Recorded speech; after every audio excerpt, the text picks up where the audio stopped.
Jaya Nityananda, Jaya Advaita Chandra, Jaya Gaura Bhakta Vrinda. Reading from Sri Caitanaya Caritamrta Madhya Lila, Chapter 21, entitled The Opulence and Sweetness of Lord Krishna, reading from verses 34 and 35. Text 34. Parameshwara Krishna Swayam Bhagavan Tate Varo Tara Shamo Keho Nahiyan. Krishna is the original Supreme Personality of Godhead. Therefore, he is the greatest of all. No one is equal to him, nor is anyone greater than him. Text 35. Ishvara Parama Krishna Satchidananda Vigraha Anadiradi Govinda Sarvakarana Karanam. Krishna, known as Govinda, is the Supreme Controller. He has an eternal, blissful, spiritual body. He is the origin of all. He has no other origin, for he is the prime cause of all causes. Om Jnanatimirandhasya Jnananjana Shalakaya Chakshurunmilitam Yena Tasmai Shri Gurave Namaha.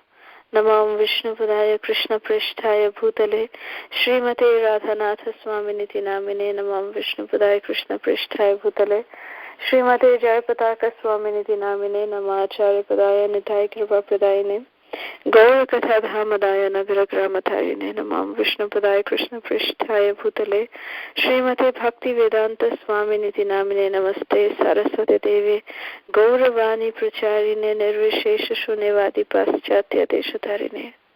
Jai Shri Krishna Chaitanya Prabhu Nityananda Shri Advaita Gadadhar Shivasadi Gaura Bhakta Vrinda. Hare Krishna Krishna Krishna Hare Hare Hare Rama Rama Rama Hare Hare. These two verses that we read today in continuation of this beautiful chapter, Mahaprabhu is so beautifully quoting and establishing the supremacy of Krishna, quoting especially from Srimad Bhagavatam. Mostly all of these verses are taken from Srimad Bhagavatam, and text 35 is of course the Brahma Samhita. It is the first verse from the 5th chapter of Sri Brahma Samhita. So Mahaprabhu is taking great care in establishing the supremacy of Krishna.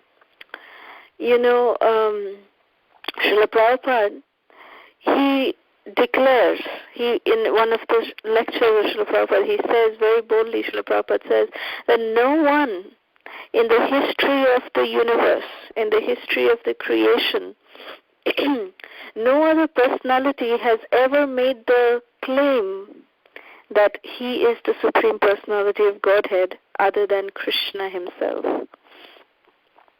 That Krishna is the original Supreme Personality of Godhead, that Krishna is boldly declaring that I am the one who possesses all opulences, and from me everything emanates. Very boldly Krishna declares it. No other personality ever declares such a thing about their own supremacy. So that in itself is proof that Krishna is indeed the Supreme Personality of Godhead.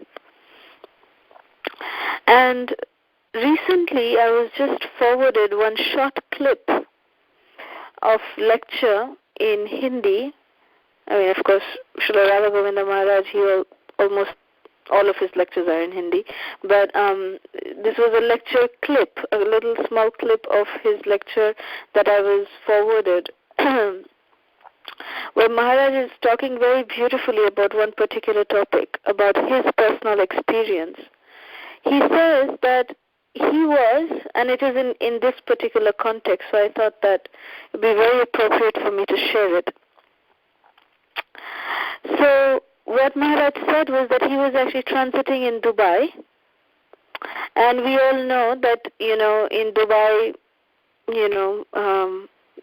Maharaj was, dressed in a little different way than a sannyasi.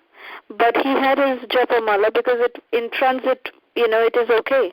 And he was actually wearing, part sannyas vastra. I think he was completely sannyas vastra.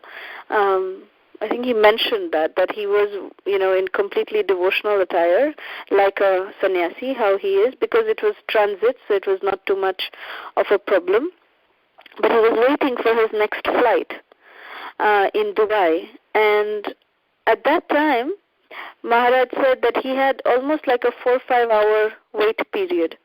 So he just took out his bead bag and he started chanting japa, because, he had nothing. Maharaj is saying that I had nothing better to do, so I just took out my bead bag and I started chanting.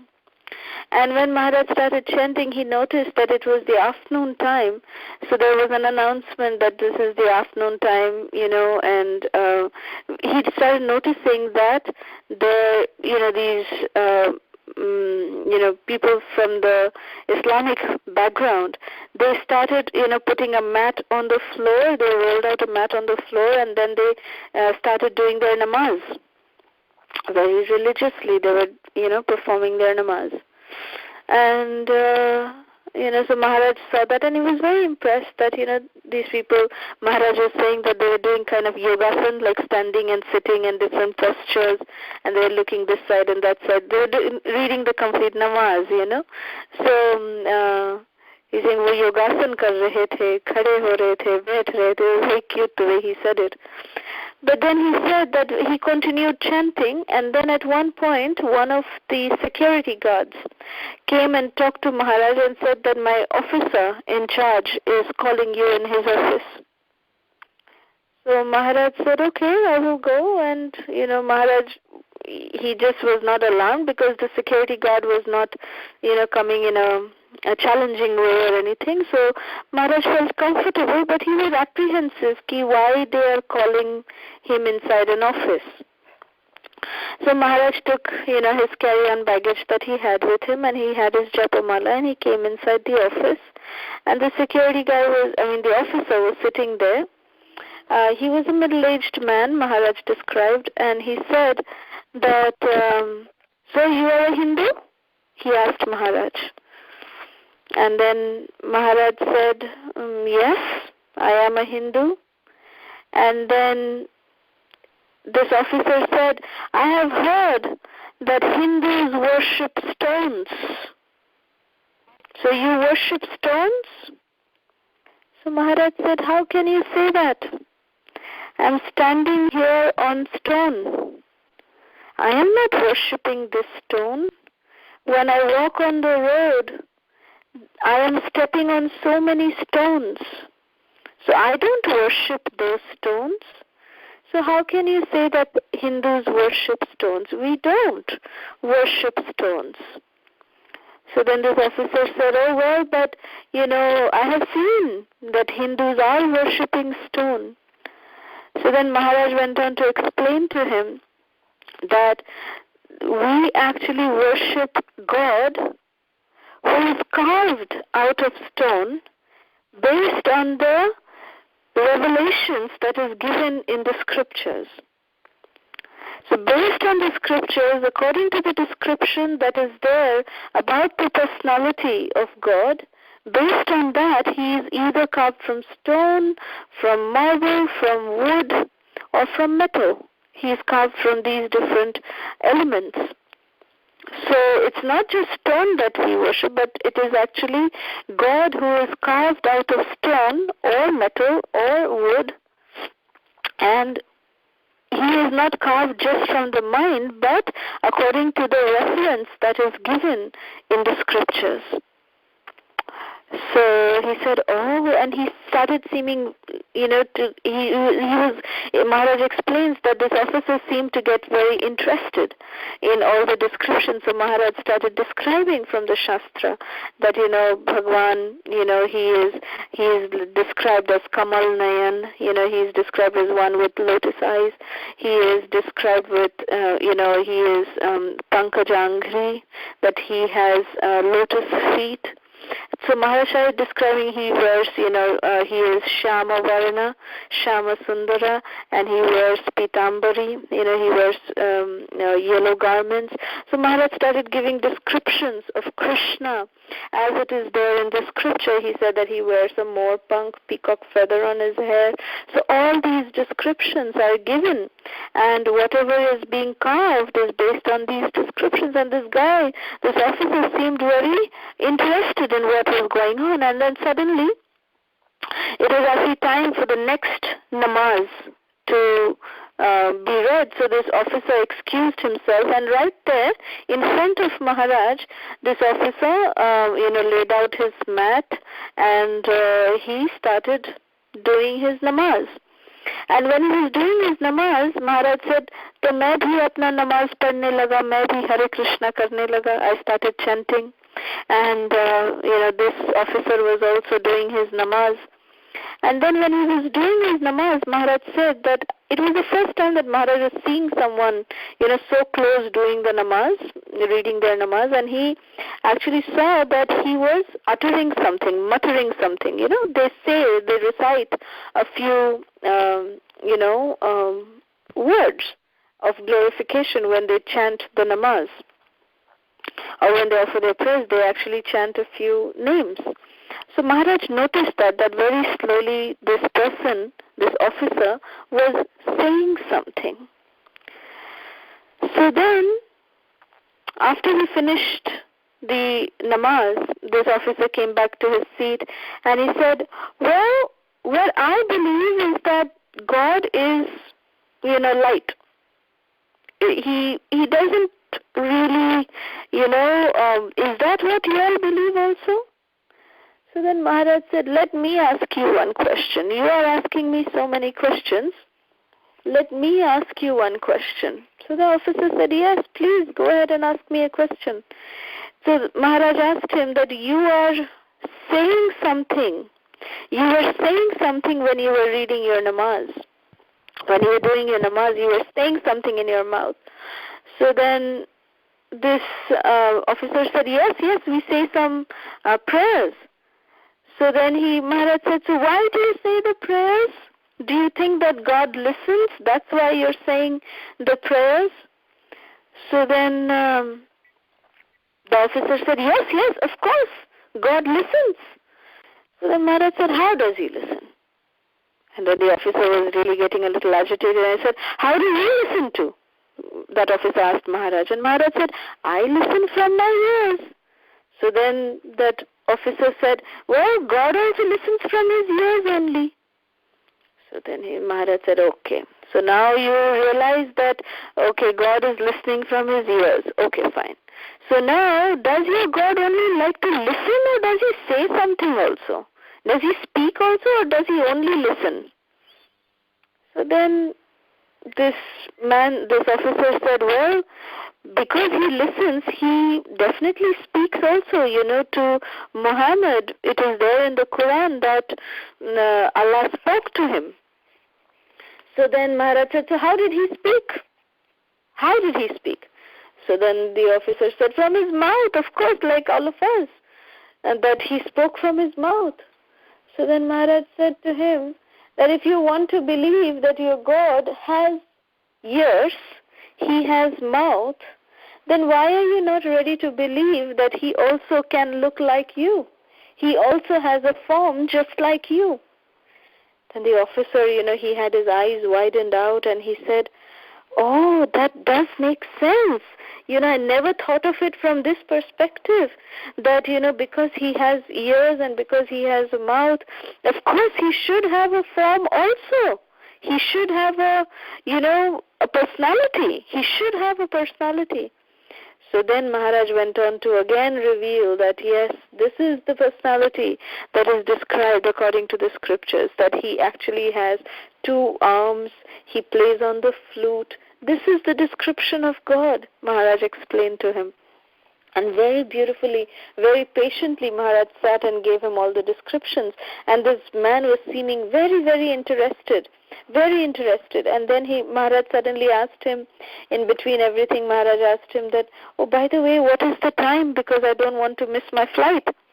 So then this officer said, yeah, don't worry, show me your pass, boarding pass. And then he said, okay, you have time, but you don't have a watch. Are you an imam? That officer asked. So then Maharaj said, yes, I am an imam from my culture. Imam Maharaj explained that, he had difficulty responding to this question immediately. So he responded after thinking for a while. He said, yes, I am an imam. And then this man, he said, officer said that you don't have a watch, you are asking me time.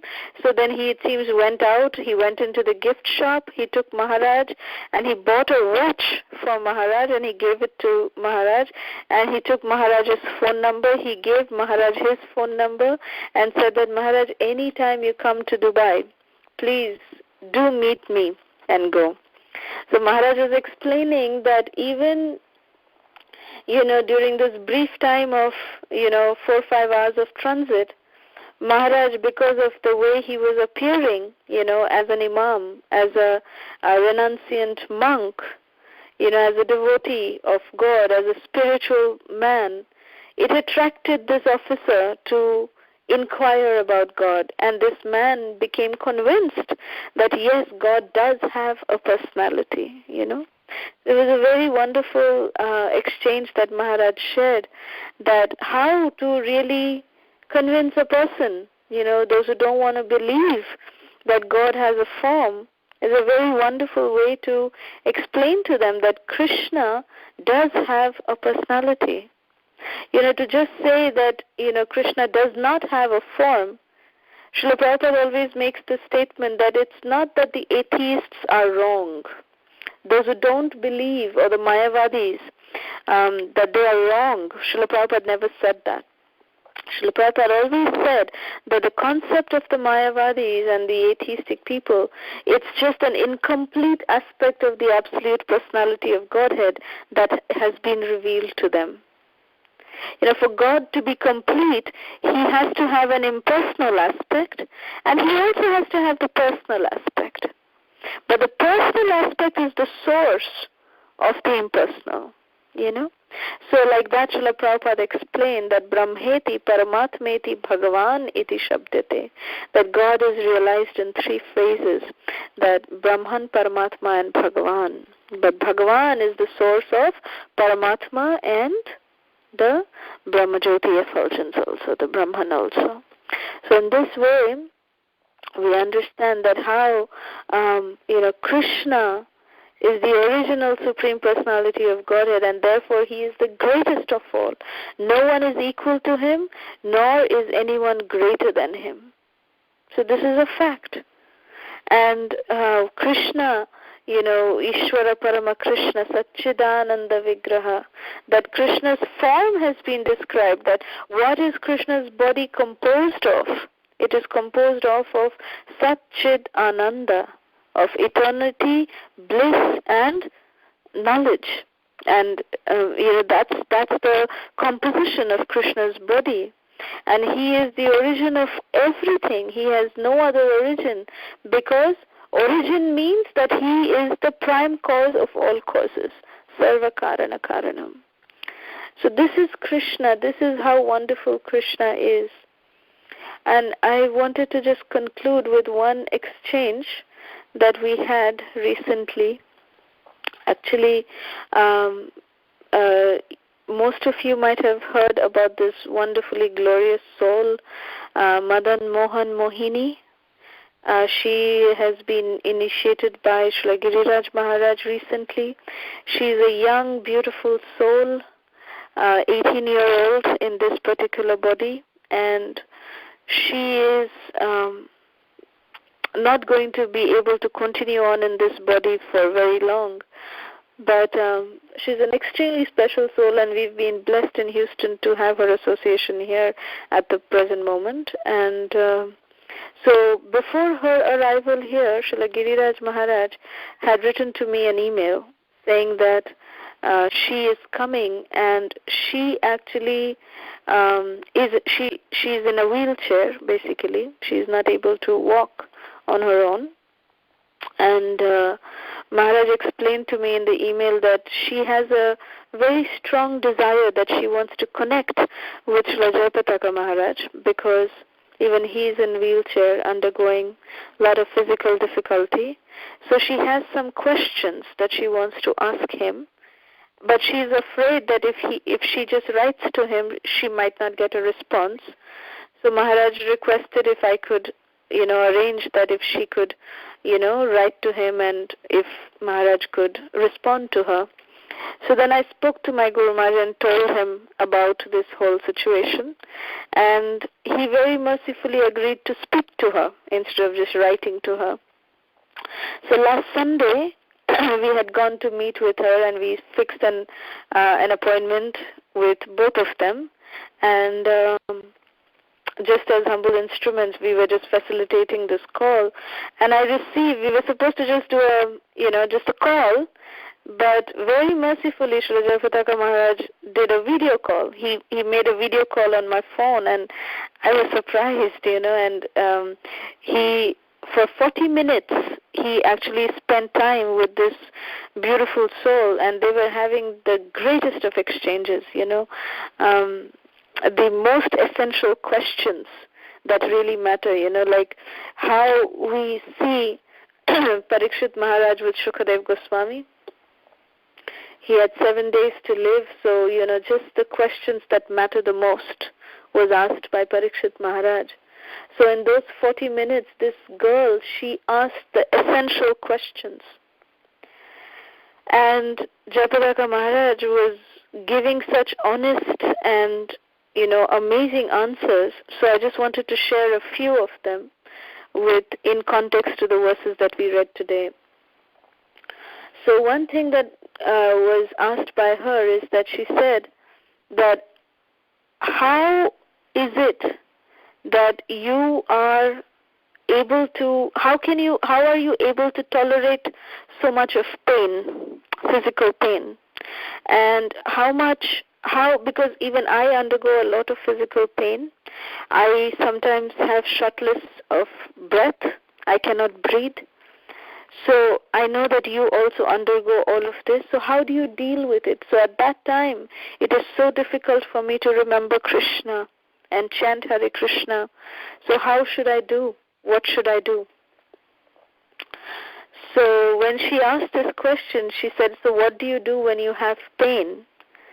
So the first honest response from Jayapataka Maharaj was that I scream sometimes when I undergo so much pain. But then immediately I realize that I am not this body. I try to realize that I am not this body.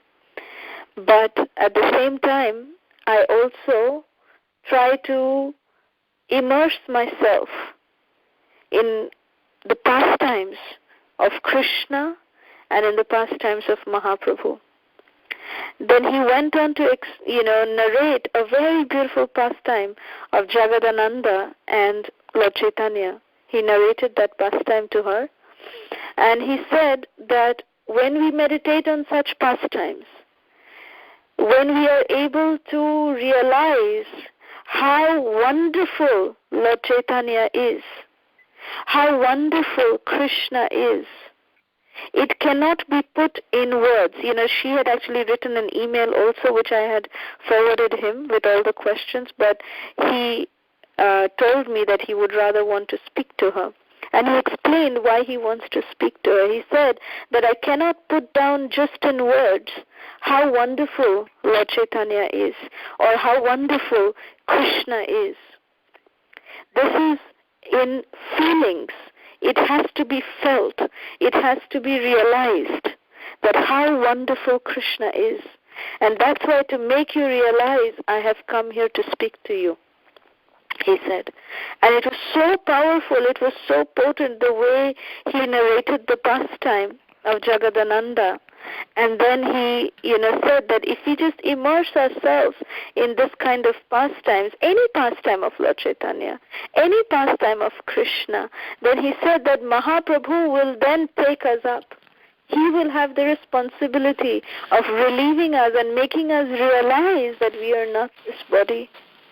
If we can completely immerse ourselves in Krishna's Lila, if we can constantly just immerse ourselves in listening to the pastimes. And then she asked him that, how are you so unstoppable? Nothing can ever stop you. How are you doing what you are doing even now in this situation? And then he said to her that just depend on, I depend on Srila Prabhupada. So just by depending on Srila Prabhupada, I am able to do what I am doing because I don't do anything. I just simply depend on Srila Prabhupada. So if we can learn to depend on Guru, then Guru will take care of us. That was the answer. The next question she asked was that so many devotees are coming to see me nowadays and they tell me how glorious I am, how wonderful I am, how fortunate I am, and they glorify me. So I always try to pass on the glorification to Krishna. But I want to be careful that I don't become proud. So how can I make sure that I am not becoming proud? So then to that, Srila Jayapataka Maharaj answered that what is your credit in all of this?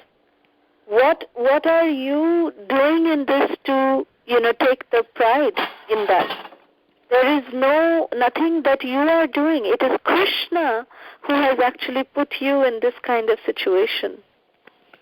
So always just remember Guru. He said very beautifully that remember Giriraj Maharaj, remember Srila Tamal Krishna Maharaj, remember Srila Prabhupada, and remember Sri Chaitanya Mahaprabhu, and they will take care of you.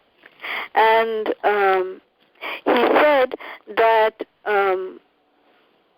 when pratishtha or praise or name, fame is something very naturally every devotee gets.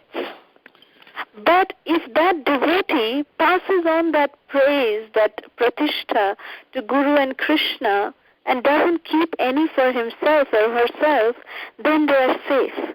But if that same pratishtha, some people, they hanker for that pratishtha, then he explained, then that pratishtha, that hankering for that pratishtha is like Shukarera Vishtha.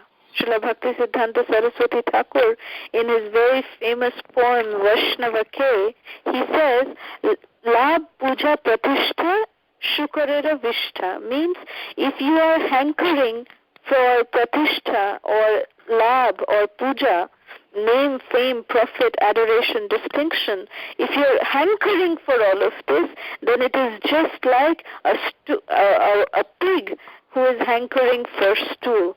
Shukarera Vishta is just like pig's stool. So we have to be detached, whether we are receiving it or not, but that should not be the issue. He said, pleasing Guru and Gauranga is the purpose of life.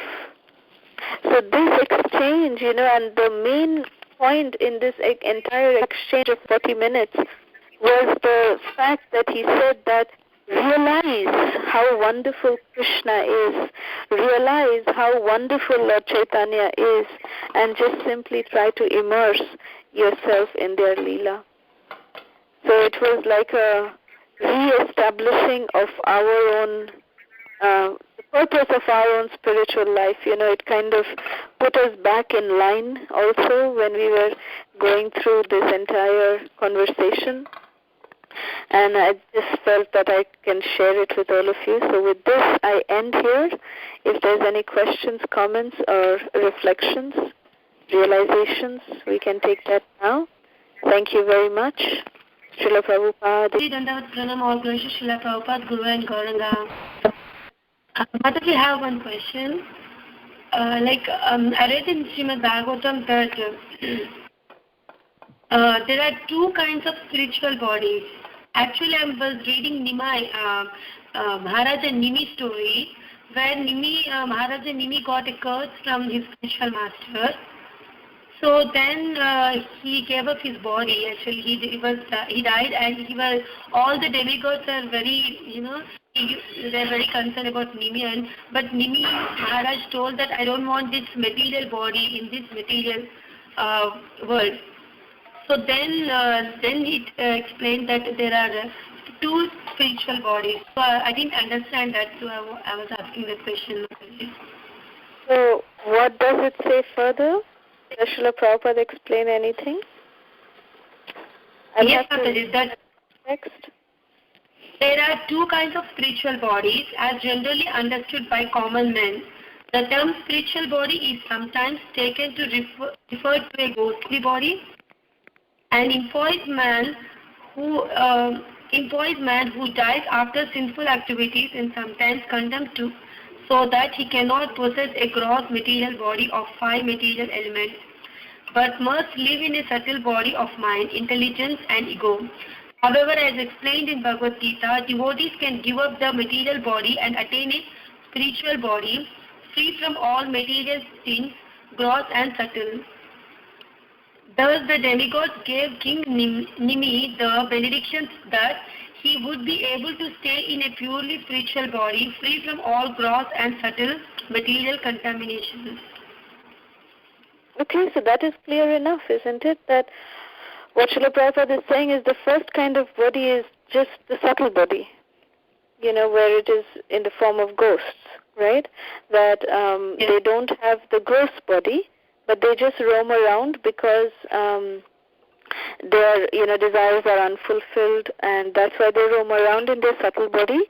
The soul is not yet ready to accept another gross body consisting of the 5 gross elements, but they are moving around only in the subtle body. So that is the ghostly world, where they are moving around in their. It is subtle. It is roaming around in their subtle body. So, in one sense, you can say that is also spiritual, because the devatas, they also have their body is actually composed of only subtle elements. Like Brahma, his body is made out of pure intelligence. So those are also to some extent they can be considered to be like not spiritual in that sense. That complete spiritual in Srila Prabhupada is explaining that, right, in the purport, that spiritual in its actual sense means that when it is freed from all gross and subtle body. Prabhupada is very clearly saying that, right? So, last line that you read, Prabhupada is saying that spiritual body means when it is clear from all gross and subtle bodies, and a completely pure body free from all material contamination is called a spiritual body, right? Mm-hmm. And then Srila Prabhupada explains the first kind, which is the ghostly body, which is a body which is free from only the gross elements, but it is still, the soul is entrapped only in the subtle body, and they are not yet ready to accept another gross body. So therefore, they are considered to also be spiritual in that sense.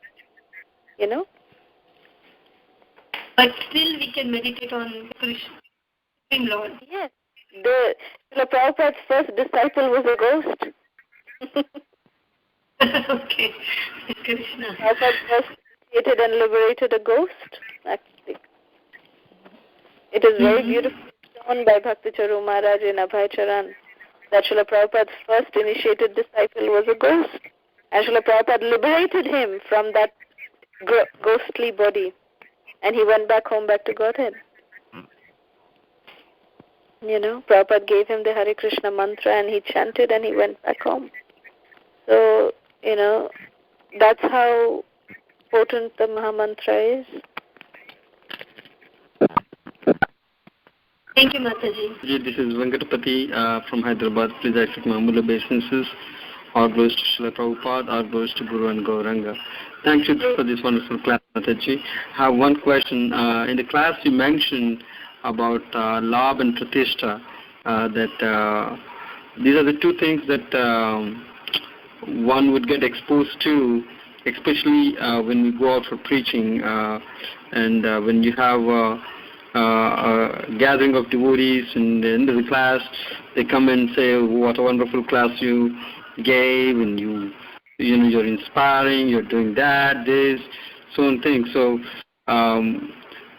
because of our own conditioning, prior to even coming to Krishna consciousness, Labh and Pratishtha are something that are inside your mind prior to coming to KC, in a good proportion. So how do we make ourselves conscious not to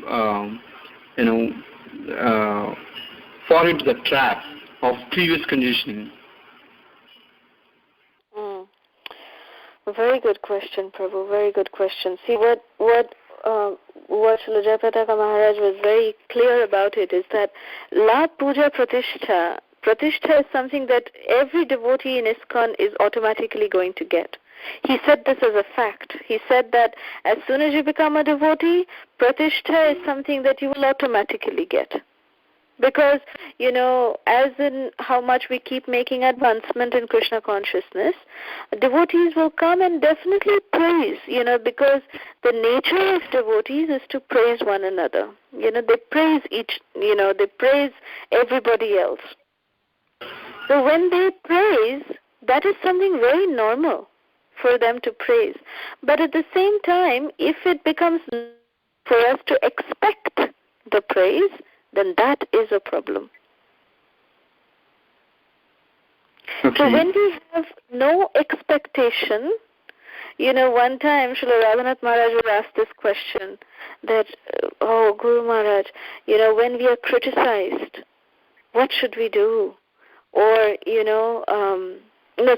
when we are praised, what should we do? What should we do when we are praised? You know what his one-line answer was? He said, don't take it seriously. Mm-hmm. That was his one-line answer. Just like when we are criticized, by somebody, and sometimes we are not at fault, we feel so bad when we tell this to somebody, in confidence. They say, oh, don't take it too personally. It's okay, don't worry about it. Don't take it seriously. We pacify them by telling them that, okay, don't take the criticism too seriously. It's okay. Don't worry about it. So similarly, Raghunath Maharaj said, when we get glorification, when we get praise, don't take it serious. Don't take it seriously. It's okay. Don't take it seriously. Yes, so what does it mean by not taking it seriously? It means that we should know the art of not keeping anything to ourselves. Krishna consciousness means we keep our hands. The reason why, Mahaprabhu taught the gesture of raising our hands, the reason why we raise our hands, when we raise our hands, we can't actually hold anything. We're surrendering. It's a form of surrender. So we can't hold on to anything. It is a way of showing that I am giving up everything. I'm surrendering everything. I am not holding on to anything. So that is spiritual life. We cannot hold on to even praise. We cannot hold on to any kind of name, fame, profit, adoration, distinction. We cannot hold on to it. We have to pass it on. Whenever we get it, yes, we will get it. Once you get it, don't keep it with us. Don't hold on to it. Don't hang on to it. Don't embrace yourself with it. Don't make a cushion of that praise around you. Then that becomes a problem. But as soon as you receive it, pass it on. It's like a hot potato. When you have a hot potato in your hand, You can't keep it in your hand. You have to pass it on. You have to pass it on to the next person. That is the beauty of having a hot potato. You should not hold on to it. If you hold on to it, you will burn yourself. So whenever you receive any praise, remember that it is a hot potato. You will burn yourself if you hold on to it. So therefore, pass it on to Guru and Krishna. Pass it on. Thank you, Mataji. Thank you Hare so Krishna. much. Thank you. Very nice question. Very nice question. Hare Krishna. Mataji, may I follow up on your answer? Yes, please. So, just like you were saying that when we receive criticism, we advise our friends, don't take it seriously. Mm-hmm. And likewise, we should not take praise seriously. Mm-hmm. Mm-hmm.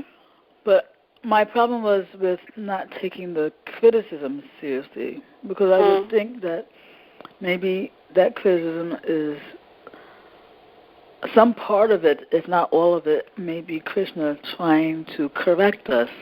Absolutely. Yes, yes. And so, to dismiss criticism as readily as you would dismiss praise, was like a little problematic for me. No, I didn't mean it like that. I'm sorry if it came out like that, but sometimes what I meant was that I think I did mention this, that sometimes when we are not, when the criticism that we receive is not correct at all, when we reveal our mind in confidence to someone, that someone very unjustifyingly said something which hurt us very deeply, maybe just a hurting statement, not even criticism, we say, don't take it seriously, So that's what I meant. That sometimes when things are, of course, when we receive chastisement from devotees, when we receive correction from devotees, we should take it as coming from Krishna. But, sometimes when we are giving one-on-one counseling, devotees at some point also need to hear, just to pacify them, to soothe them, they do need to hear this, that don't take it too seriously. And then once you say that, then their hearts, it's like applying an ointment, over the wound that they have just received. It's like applying an ointment. And then you also give them the medicine by saying that, well, let's now try to analyze what you actually heard. And, so let's try to see how you can take what is good for you, out of this. How can you really benefit out of this? The baby out of the bathwater. Yeah. But the first thing is that we need to apply an ointment over the wound that they have freshly received, That's how we are trained in counseling. That when we give counseling to devotees, that not immediately say, oh yes, that's what you deserve, that's your karma, you deserve worse than this. Then the devotees are like really heartbroken, they're heartbroken. But at the same time, we need to be compassionate, when we say things like this, but then later on we also then explain to them that how best can they take it, So it's like that. Okay, thank you. Thank you.